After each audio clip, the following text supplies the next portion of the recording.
Welcome along to the Met Office 10-day trend. It was such a good idea to be doing it in the garden when it was warm and sunny, but things have definitely changed. May was the sunniest month we've ever recorded. At the start of June and the start of meteorological summer did have some sunshine, but things have shifted. And if you're after warm weather, well, there's no sign of that returning in the next week or so. The longer term forecast is for it to stay on the chilly side even throughout next week. And there's some more rain to come as well, especially a wet and windy spell likely on Friday night and Saturday for most parts of the UK. We're talking cooler, wetter and windier than average. We're usually talking about low pressure, and that's the setup over the next few days. High pressure's been dominating throughout spring, but now this low is moving in. It is unusual though, because look at where it's coming from. It's not coming from the Atlantic, it's spiralling out from Scandinavia and coming across the North Sea. So wet and windy weather arriving from the northeast. Why that unusual position? Well, it's to do with the unusual position of the jet stream. That's not spiraling in from the Atlantic. Instead, it's driving south. It's not especially strong. Jet stream will usually weaken at this time of year, but it is coming in from the north and it kind of curls around on itself, allowing this low pressure to develop and sit with us throughout the weekend. So an unusual attack from the low pressure system, an unusual position of the jet stream, but nothing unusual about what that low pressure means. It does mean cooler weather and wet and windy weather. In fact, the position of the low coming in from the northeast means the winds around it are drawing down from the north. So that's why we've seen the shift from much warmer than average conditions to cooler weather. That cooler air comes down and sits with us again throughout the weekend and probably beyond. So it is turning cooler. You probably noticed that shift already and staying that way through Thursday and Friday.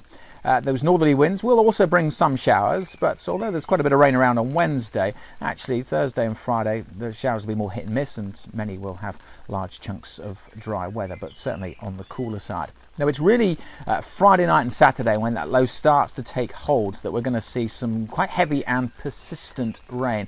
That low pressure just gradually ambling its way south across the UK. Now, because of the unusual position of the jet stream and the unusual shape and size of that low pressure coming in from the east, there is more uncertainty than usual about the details for Saturday, but there is the potential for that low to bring quite a lot of heavy rain depending on exactly where it sits.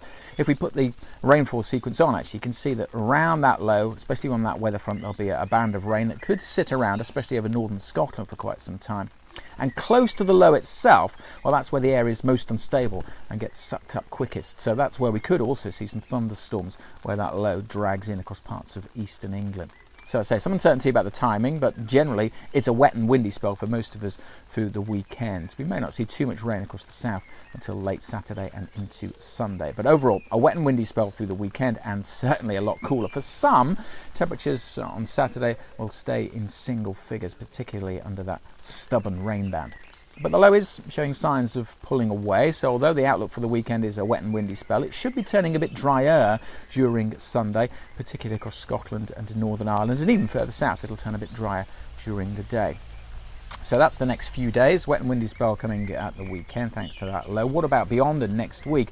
Well, things are only shifting slowly. Yes, that low is pulling away and it looks like it'll start to clear away through Monday. And then we're looking at the bigger picture with more lows perhaps to the northwest and high pressure down to the southwest. Those three main players, the big factors into next week. But look at the jet stream. It's nowhere to be seen across the UK. There's an arm of it up to the north, but there's no real forcing. There's nothing to push away that area of low pressure. So actually the main theme, the most likely regime, certainly for next week, is that low pressure will stick around to the east of the UK. It may be the same low or another one could form. This is the most likely pressure setup throughout the second half of next week. Low pressure dominating to the east, high pressure perhaps down to the southwest. So that's where the driest weather is likely to be. That low, though, sitting to the east means that the winds are always going to be coming down from the north. And this chart, this is a meteogram for Birmingham, showing the trends through next week. And particularly, notice the temperature trend. That red dot dropping off over the next few days. The red line is the average for the time of year. So we're below average, well below into the weekend. and it stays that way into next week. The second half of next week, there's perhaps a creeping up of those red blobs, but notice they're also getting larger, indicating greater uncertainty. So perhaps it may start to warm up towards the end of next week, but there's a lot of uncertainty about that. The main themes for next week, it is likely to certainly be a lot cooler than it has been, probably staying cooler than average as well, with most places seeing some showers, particularly in the east, driest weather down to the southwest. Thanks for watching. Make sure you keep up to date with the latest from the Met Office. We're doing presented weather forecasts back from our studio now. You can see those by downloading our app or visiting our YouTube channel.